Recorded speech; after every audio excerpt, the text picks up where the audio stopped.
Assalomu alaykum mana kuzatuvchilarim. Bugun sizlar bilan ajoyib qulupnaylik smetana tayyorlaymiz.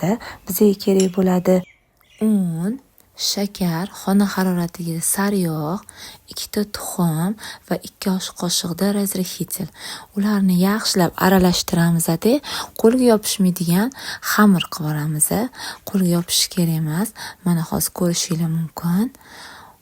Va ularni tindirishga qo'yib qo'ydikda, kremi uchun tvorog, qaymoq va tuxum solib yaxshilab mikserda aralashtirib oldim. Keyin meni qolipimni tegib yo'liga sabab yaxshilab folgani kiyg'izib oldim.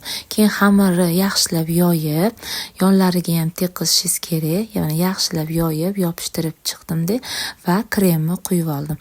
Uni orasida qulupnayni o'rtasidan bo'lib olib va qulupnaylarimni terib chiqdim.